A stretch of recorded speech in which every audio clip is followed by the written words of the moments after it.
Once again, you're welcome. Please don't get tired of watching titles. Because this is very, very important information that you and I need to be able to train our entrepreneurs run successful businesses. So in this session, we are going to talk about business planning.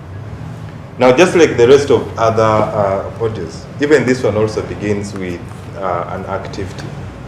Now, the activity is you actually ask the women, like one by one, where do they see themselves with their businesses in 2 years, in 5 years, you know? You kind of give them a long range of time such that they actually share with you how and where they see themselves in the next 2 or 5 years.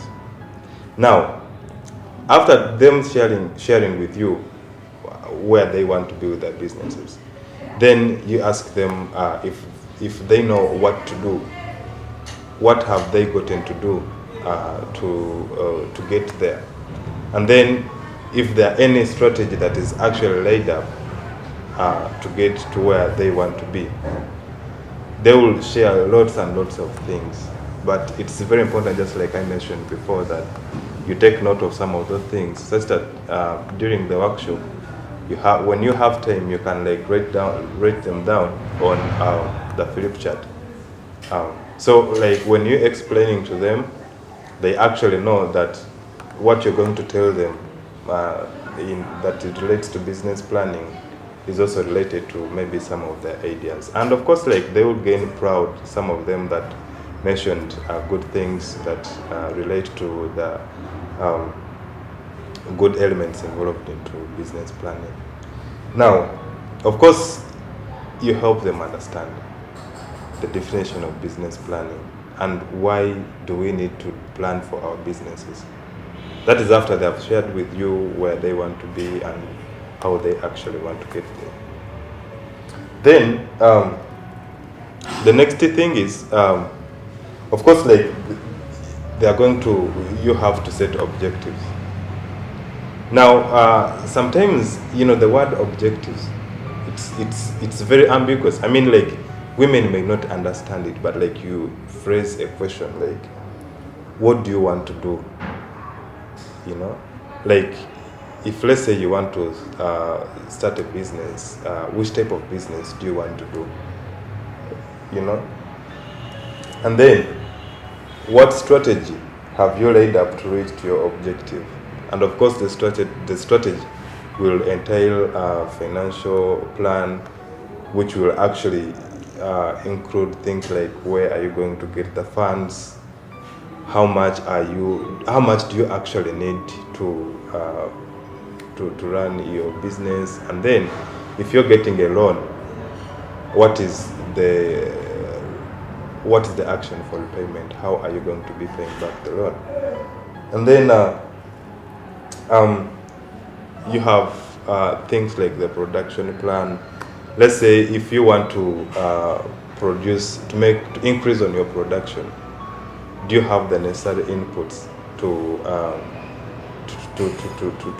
increase your production? Like you need to ask some of the things, and then the marketing plan, which actually includes all the activities that you're going to do to sell your product.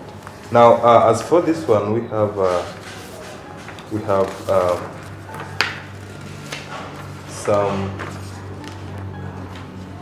visuals that we will need to share with you.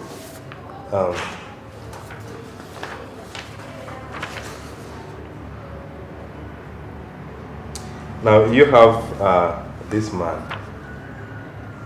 For those that actually can read, you can ask them to read and afterwards explain to the rest of other people. But you have this man.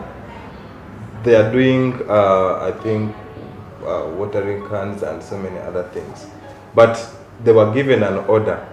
But at the end of the time, when they're actually supposed to deliver the products, this guy stands up and is like, I don't think we have enough raw material to get this done. Now, if we go back to our topic, business planning, do you really think, you can ask them a question, do you really think this guy actually planned well for their business?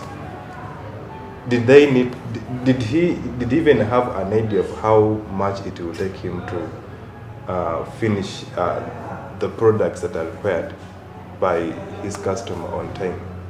So it's very, very important to plan for our businesses, and it's very important to have a projection of where we want to see ourselves with our businesses in a range of time, like maybe 2 or 5 years. You know? And then we talked about the marketing plan. Now look at this guy. This is the same guy. He's selling watering cans and some basins. But he's asking himself why nobody is coming to buy the new buckets I produced. He's asking himself. And then this woman is like, is he selling them or queuing for water? You know? So what is your marketing plan? He's not organized. See? All the buckets are put wherever they want to be, and it's not clear actually if he's selling his product. You know? Now when you come to this guy, very organized. And his marketing plan is just like this. New buckets at 800, best quality. So they, you know, even the way he actually arranges things in his products in the shop, you know, gives a clear indication that he's actually doing something. And now this woman is like, are the buckets finished? Please, I need 2, because the price is just right here. And then say, if you need more, he would still make them, because he believes he has enough raw material and input to make, to make products that can satisfy his customer need. And of course, the guy is like, yeah, the buckets are selling well. So you really need to emphasize the fact that it's very, very important to set clear objectives, you know, SMART. You have to, participants have to create, strategies of how they want to, reach their objectives. Remember, there is a saying that if you want to go somewhere, if you don't know where you want to go, any road can lead you anywhere, and you probably may not reach your destination. Thanks for watching.